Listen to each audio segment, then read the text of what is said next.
Breaking news చూస్తున్నాం. మరోసారి Bharat surgical strike, మయన్మార్లోని వేర్పాటువాదులపై దాడులు, చైనా సహకారంతో రెచ్చిపోతున్న ఉల్ఫా ఐపై దాడి, ఈశాన్య రాష్ట్రాల్లోని మిలిటెంట్లపై డ్రోన్స్తో అటాక్, 300 డ్రోన్స్తో విరుచుకుపడ్డ భారత్ సైన్యం, 3 కమాండర్లు హతం, 19 మందికి తీవ్ర గాయాలు.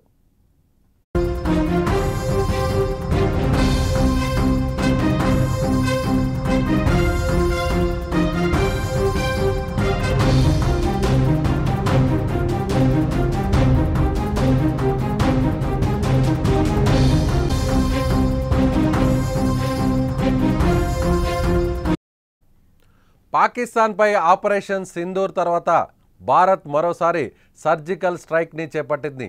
అయితే ఈసారి పాకిస్తాన్ మీద కాకుండా ఈశాన్య రాష్ట్రాల్లో చైనా సహకారంతో రెచ్చిపోతున్న వేర్పాటువాదులపై ఈ సర్జికల్ స్ట్రైక్ని చేపట్టింది. మయన్మార్లోని ఉల్ఫా ఐ అంటే United Liberation Front of Asom independent వేర్పాటు సంస్థతో పాటు మరో సంస్థ National Socialist Council of Nagaland Khaplang సంస్థ స్థావరాలపై డ్రోన్లతో విరుచుకుపడింది. ఒకేసారి 300 డ్రోన్లతో ఏకకాలంలో ఈ దాడులు చేసింది. ఈ దాడుల్లో ఉల్ఫా ఐ సంస్థకు సంబంధించిన 3 కమాండర్లు చనిపోయినట్లు ఆ సంస్థ స్వయంగా ప్రకటించుకుంది. మరో 19 మంది తీవ్రంగా గాయపడినట్లు చెబుతోంది. భారత సరిహద్దుల్లోని మయన్మార్లో నాగా స్వయంపాలిత ప్రాంతమైన హోయత్ బస్తీలోని ఉల్ఫా ఐ తూర్పు కమాండ్ ప్రధాన కార్యాలయం, అలాగే వక్తం బస్తీలోని 779వ శిబిరంతో పాటు మరో 2 శిబిరాలు లక్ష్యంగా ఈ దాడులు జరిగాయి. ఈ దాడులు ఏకకాలంలో 2 గంటల పాటు నిర్విరామంగా కొనసాగినట్లు తెలుస్తోంది.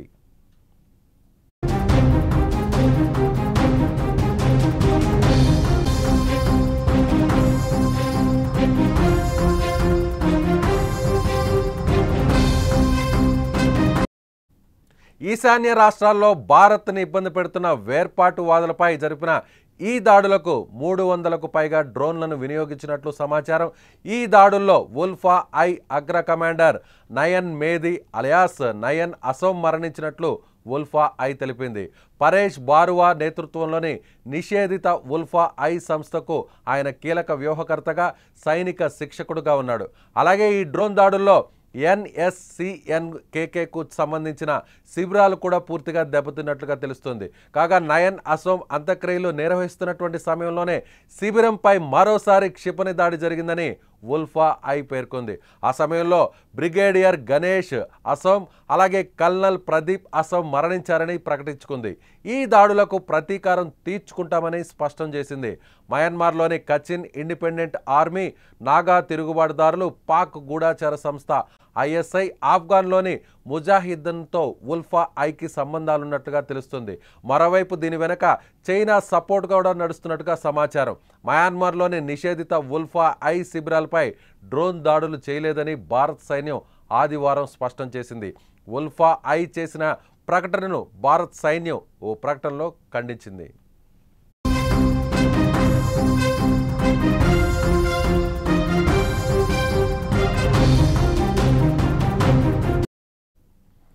ఈ వేర్పాటువాద సంస్థలకు ప్రత్యక్షంగాను పరోక్షంగాను చైనా మద్దతు ఉంది. వీటిని వెనక నుంచి ప్రోత్సహిస్తూ భారత్లోని ఈశాన్య రాష్ట్రాల్లో అల్లర్లు సృష్టించడమే కాకుండా భారత్ భూభాగాన్ని తమ ఆధీనంలోకి తీసుకోవాలని డ్రాగన్ కంట్రీ గత కొన్నేళ్లుగా కుయుక్తులను పన్నుతోంది. పాకిస్తాన్ కాశ్మీర్లో ఏ విధంగా ఉగ్రవాదులను సపోర్ట్ చేస్తుందో అదేవిధంగా చైనా కూడా వీరికి పరోక్షంగా సహకారం అందిస్తున్న విషయాన్ని భారత్ పసిగట్టింది. ఇప్పటికే ఆపరేషన్ సింధూర్ ద్వారా పాకిస్తాన్కు బుద్ధి చెప్పిన ఇండియా ఇప్పుడు ఈ డ్రోన్ అటాక్ ద్వారా డ్రాగన్ దేశానికి తమ జోలికి వస్తే ఎవరిని వదిలిపెట్టమన్న మెసేజ్ని పంపిందని జాతీయవాదులు చెబుతున్నారు. భారత్ దాడుల విషయాన్ని బహిరంగంగా ప్రకటించకపోయినా తమ దేశాన్ని ఇబ్బంది పెట్టేవారు ఉగ్రవాదులైనా సరే, వేర్పాటువాదులైనా సరే, ఏ మూల దాక్కున్నా అటాక్ చేస్తామన్న సందేశాన్ని శత్రు దేశాలకు పంపినట్లుగా చెప్పుకోవచ్చు ఈ దాడిని.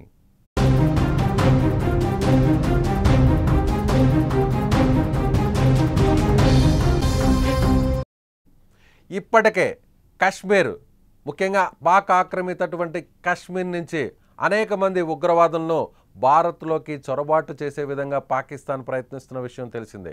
ఇటీవల జరిగినటువంటి పహల్గామ్ అటాక్లో దాదాపుగా 26 మంది చనిపోయిన విషయం తెలిసిందే. ఆ తర్వాత భారత్ చేపట్టినటువంటి ఆపరేషన్ సింధూర్తో పాకిస్తాన్ విలవిల్లాడింది. పాకిస్తాన్కి సంబంధించినటువంటి సైనిక స్థావరాలపైన, పాకిస్తాన్లో ఉన్నటువంటి ఉగ్ర స్థావరాల మీద భారత్ ఒక్కసారిగా విరుచుకుపడింది. అందుకు ప్రతిగా పాకిస్తాన్ భారత భూభాగం పైన భారత పౌరుల్ని టార్గెట్ చేస్తూ అనేక డ్రోన్లు పంపింది. అయితే వీటిని మన S-400 అలాగే డ్రోన్లకు సంబంధించినటువంటి వ్యవస్థ, నిర్వీర్య వ్యవస్థ వాటిని చాలా చాకచక్యంగా ధైర్యంగా అడ్డుకుంది. ఆ తర్వాత భారత్ నేరుగా పాకిస్తాన్లో ఉన్నటువంటి అనేక మిలిటరీ స్థావరాలను స్మాష్ చేసింది. అయితే ఇప్పుడు వెంటనే అమెరికా మధ్యవర్తిత్వం తీసుకొని సీజ్ ఫైర్ను ప్రకటించే విధంగా భారత్కు సూచన చేసింది. ఆ తర్వాత జరిగినటువంటి పరిణామాలన్నీ కూడా మీకు తెలిసిందే. ఆపరేషన్ సింధూర్ ముగియలేదు. ఏ సందర్భంలో అయినా సరే ఉగ్రవాదులు తమ దేశాన్ని ఇబ్బంది పెట్టాలని చూస్తే, తమ పౌరుల్ని లక్ష్యంగా చేసుకుంటే ఖచ్చితంగా మళ్ళీ ఆపరేషన్ సింధూర్ కొనసాగుతుందని భారత ప్రధాని చెప్పిన విషయం తెలిసిందే. అయితే ఇప్పుడు తాజాగా పాకిస్తాన్కు వెనక నుంచి సపోర్ట్ చేస్తూ పాకిస్తాన్కు ఆయుధాలను అలాగే పాకిస్తాన్కు ఆయుధ సంపత్తిని అందిస్తున్నటువంటి చైనా, ఇప్పుడు చైనా ముఖ్యంగా ఈశాన్య రాష్ట్రాల్లో చైనా భారత్ని ఇబ్బంది పెట్టే ప్రయత్నం చేస్తున్న విషయం తెలిసిందే. అనేక సందర్భాల్లో భారత సైనికులు చైనా దేశానికి సంబంధించినటువంటి సైనికులు బాహాబాహికి దిగినటువంటి సంగతి తెలిసిందే. అందులో కొంతమంది చనిపోయిన విషయం కూడా తెలిసిందే. అయితే ఇప్పుడు తాజాగా ఈశాన్య రాష్ట్రాల్లో అసోం కావచ్చు, నాగాలాండ్ కావచ్చు, ఇలాంటి ప్రాంతాల్లో మయన్మార్ దేశంలో కేంద్రంగా చేసుకొని కొంతమంది వేర్పాటువాదులు అక్కడ తమకు స్వయంగా తమ రాష్ట్రాన్ని తాము పరిపాలించుకుంటామని, తమకు ఒక సపరేట్ దేశం కావాలంటూ కూడా గత కొన్ని సంవత్సరాల నుంచి కూడా వాదాన్ని వినిపిస్తున్న సంగతి తెలిసిందే. వీరందరికీ కూడా వెనక నుంచి చైనా సపోర్ట్ చేయడం, వీరందరికీ వెనక నుంచి చైనా ఆయుధాలను అందించడం, వీరందరికీ వెనక నుంచి ఆర్థికంగా సపోర్ట్ అందించడం, ఇలా భారత్ను ఇబ్బంది పెట్టేటువంటి ప్రయత్నం పదే పదే చేస్తున్న సంగతి తెలిసిందే. అయితే వాళ్ళందరూ కూడా ఒకే ఒక్క సమాధానం చెప్పింది భారత్. అది పాకిస్తాన్ అయినా, చైనా అయినా, ఎవరైనా సరే, ఉగ్రవాదులైనా సరే, వేర్పాటువాదులైనా సరే, ఎవరైనా సరే తమ దేశం జోలికి వస్తే, తమ దేశంలోని ఏ భూభాగాన్నైనా టార్గెట్ చేస్తే వాళ్ళెవ్వరినీ కూడా వదిలిపెట్టాం. వాళ్ళు పాకిస్తాన్లో ఉన్న, పాకిస్తాన్ ఆక్రమిత కాశ్మీర్లో ఉన్న, ఇప్పుడు మయన్మార్ లాంటి పొరుగు దేశంలో ఉన్న, పొరుగు ప్రాంతంలో ఉన్న, ఎక్కడ నక్కి ఉన్నా, దాగి ఉన్నా వాళ్ళని వదిలిపెట్టేది లేదు. వాళ్ళ వెనుకున్నటువంటి వారు, వాళ్ళని లీడ్ చేస్తున్నటువంటి వాళ్ళు, టాప్ కమాండర్స్తో సహా లేపేసింది భారత్. 3 టాప్ కమాండర్లు ఈ దాడుల్లో చనిపోయారు. అయితే భారత్ ఈ విషయాన్ని అధికారికంగా ఎక్కడ కూడా ప్రకటించలేదు. అయితే ఉల్ఫా ఐ మాత్రం స్వయంగా ఈ దాడుల గురించి చెప్పింది. ప్రపంచానికి ఈ దాడుల గురించి తెలియకపోయినా కూడా నేరుగా స్వయంగా ప్రకటించుకుంది ఉల్ఫా ఐ. భారత సైన్యం తమ మీద దాడి చేసింది. భారత సైన్యం ఒక్కసారిగా 300 డ్రోన్లను తమ మీదకు పంపింది. తమ టాప్ కమాండర్ చనిపోయినటువంటి క్రమంలో, అతనికి అంత్యక్రియలు జరుపుతున్నటువంటి సందర్భంలో కూడా మళ్ళీ మరొకసారి దాడి చేసింది. ఆ దాడిలో మరో 2 టాప్ కమాండర్లు కూడా చనిపోయారు అంటూ స్వయంగా ప్రకటించుకుంది ఉల్ఫా ఐ. ఉల్ఫా ఐ నాగాలాండ్లో అక్కడున్నటువంటి స్థానికులను ఇబ్బంది పెట్టే ప్రయత్నం చేస్తుంది. అక్కడున్నటువంటి ఆర్థిక అసమానతలను, కొంతమంది పేదవారిని తమ వైపు ప్రలోభాలు పెట్టి తమ సంస్థలోకి జాయిన్ చేసుకొని భారతదేశాన్ని, భారత సైన్యాన్ని ఇబ్బంది పెట్టాలనేటువంటి ప్రయత్నాలు చేస్తున్న విషయం తెలిసింది. వీళ్ళ వెనక అటు పాకిస్తాన్ పరోక్ష సహకారం, మరోవైపు చైనా.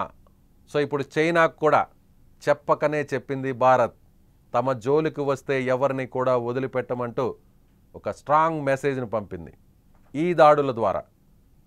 అది కాశ్మీర్లో అయినా సరే, పాకిస్తాన్లో అయినా సరే, ఇప్పుడు మయన్మార్లో అయినా సరే, ఎవరైనా సరే తమ జోలికి వస్తే, తమల్ని ఇబ్బంది పెట్టాలని చూస్తే వాళ్ళని వదిలిపెట్టం, వదలబోం. ఎక్కడ దాక్కున్నా, ఏ మూల, ఏ గదిలో దాక్కున్నా, అది ఏ శిబిరమైనా సరే, ఏ క్యాంప్ అయినా సరే, వాళ్ళని వదిలిపెట్టేది లేదు అనేది మరొకసారి సర్జికల్ స్ట్రైక్స్ ద్వారా, డ్రోన్స్ అటాక్ ద్వారా భారతదేశం మన శత్రు దేశాలకి ఒక ఖచ్చితమైనటువంటి సమాచారాన్ని పంపింది. మీరేమనుకుంటున్నారు? ఆపరేషన్ సింధూర్ తర్వాత డ్రాగన్ కంట్రీకి ఇచ్చినటువంటి హెచ్చరికను, ముఖ్యంగా మయన్మార్లో ఉన్నటువంటి వేర్పాటు వాదులను, అక్కడ ఉన్నటువంటి మిలిటెంట్స్ను డ్రోన్స్ అటాక్ ద్వారా ఏకకాలంలో 300 డ్రోన్స్ ద్వారా అటాక్ చేసి అది ఏ దేశమైనా భారత్ జోలికి వస్తే వదిలిపెట్టేది లేదు, వాళ్ళ వెనకున్న వారికి ఒక సరైనటువంటి మెసేజ్ను భారత్ పంపిందనుకుంటున్నారా? మీ అభిప్రాయాన్ని కామెంట్ రూపంలో తెలియచేయండి.